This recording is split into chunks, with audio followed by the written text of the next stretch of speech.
Shaheed, the word shaheed means witness. To witness, to testify. To testify there is no God but Allah and Muhammad is his messenger.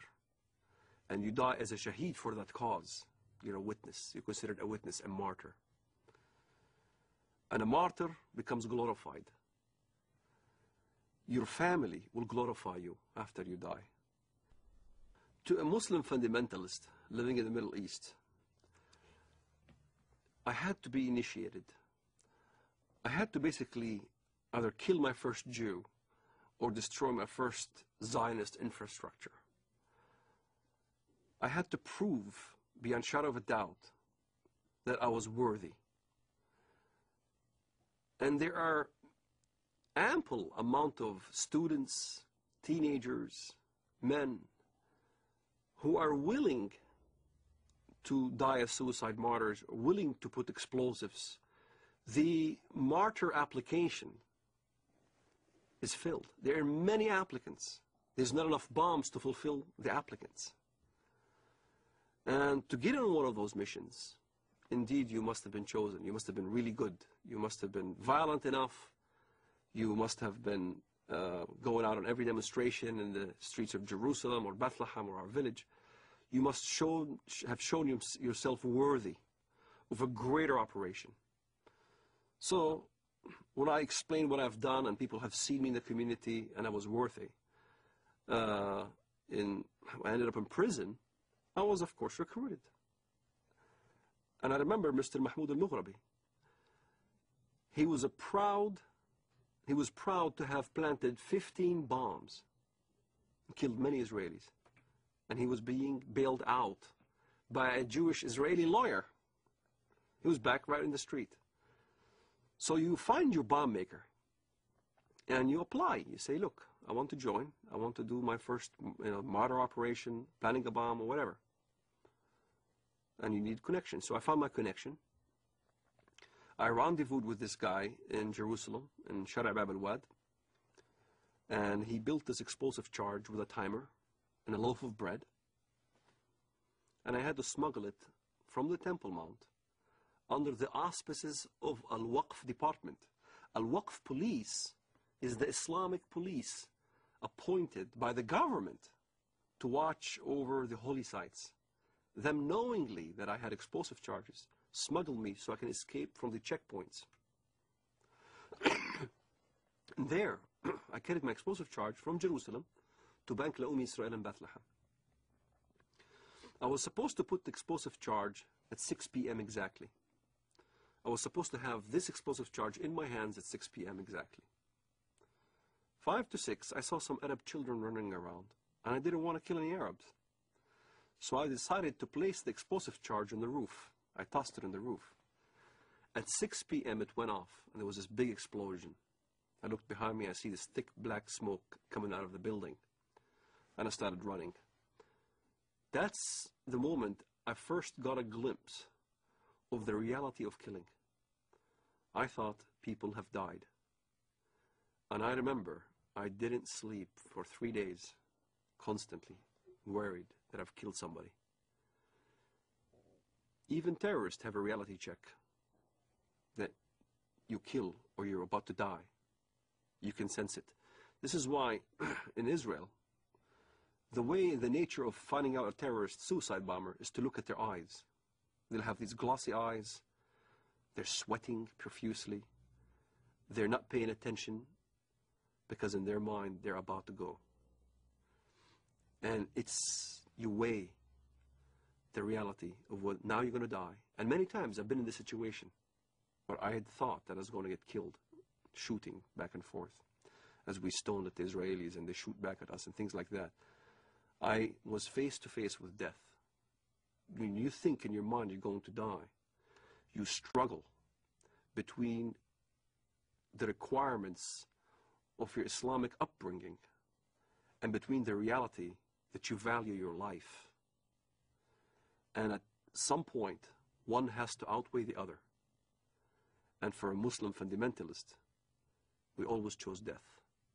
We always chose the suicide. My cousin died on his way to Ben Yehuda Street. And he got killed. He died. I had people and relatives die and fighting the Israelis. And as I look at it now, I think, what a waste. What a waste of life.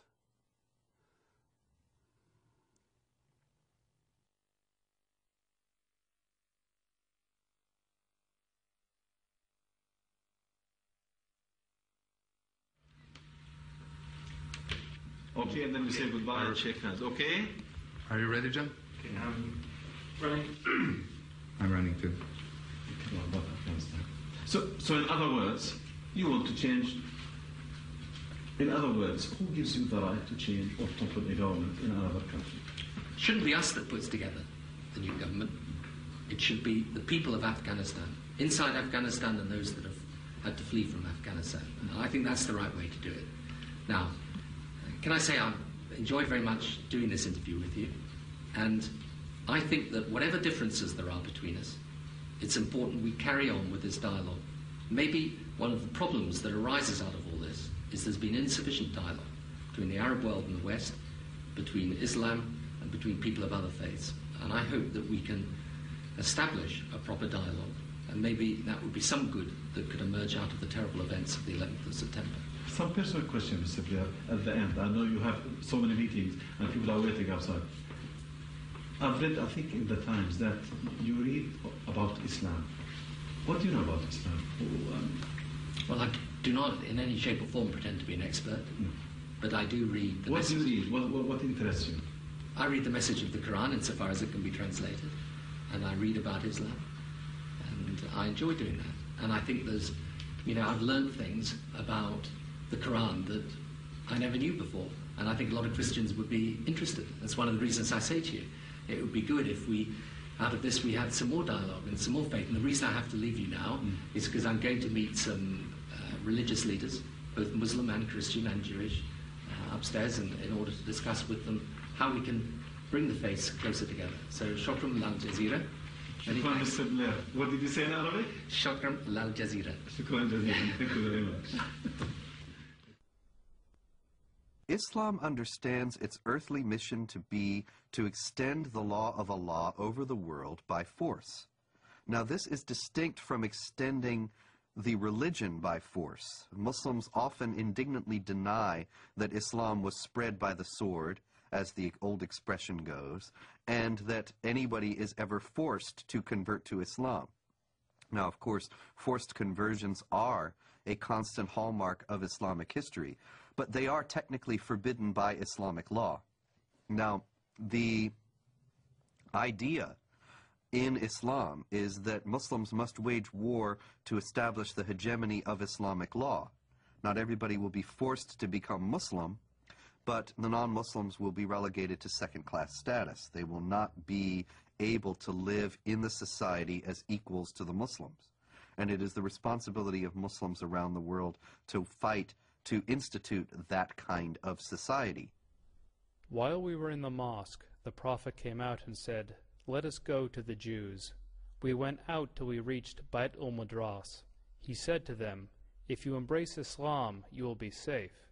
You should know that the earth belongs to Allah and His Apostle, and I want to expel you from this land. So if anyone amongst you owns some property, he is permitted to sell it. Otherwise, you should know that the earth belongs to Allah and His Apostle." The Muslims see the extension of jihad as a war liberating the infidels from their infidelity and a privilege for them to enter in the religion of Islam and to abandon their wrong belief. So jihad is seen as a favor which is given to the infidel population in order to change their ways and convert to the true religion, Islam. It is not for a prophet that he should have prisoners of war and free them with ransom until he had made a great slaughter among his enemies in the land. You desire the good of this world, the money of ransom for freeing the captives, but Allah desires for you the hereafter, and Allah is Almighty, all-wise. In the Muslim thinking, in the Muslim Sharia, the way the world is depicted is in two houses. It's called Dar al-Islam or Dar al-Harb, the house of Islam or the house of war. So the whole world is under these two houses.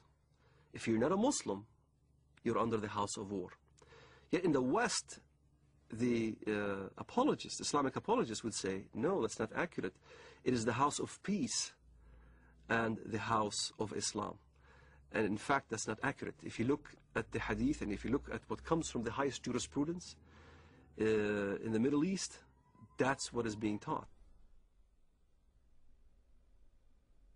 يعني أنا لدي طفل من الآن أعده للشهادة إما شهادتي أنا أو هو فأقول له أن الله عز وجل قد جعل هنالك جنة واسعة فيها ما لا عين رأت ولا أذن سمعت ولا خطر على قلب بشر.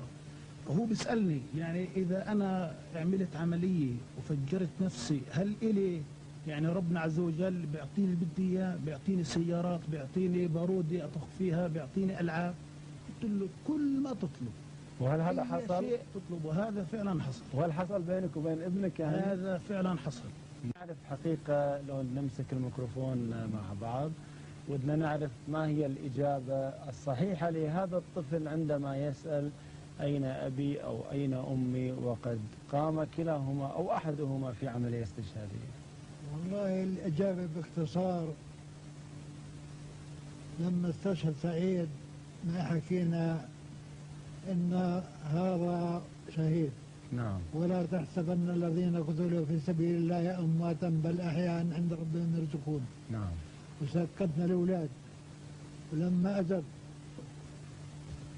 التلفزيون أظن أبو ظبي نعم. أو غيره قلنا لهم إحنا مستعدين نقدم أولادنا الأربعة. نعم. فطلع حار صغير قال وأنا ليش لا؟ وأنا أتمنى أن أكون شهيدا في سبيل الله وأن أقتل عددا من اليهود والكفار الذين أشركوا بالله ورسوله واتبعوا دينا غير لم يشرعه الله ولم يذكر في القرآن الكريم. نعم. وأنا عمري 12 سنة. ما شاء الله. وأحفظ القرآن الكريم. ما شاء الله. الله يحفظك ويجعلك مجاهد إن شاء الله في سبيل الله.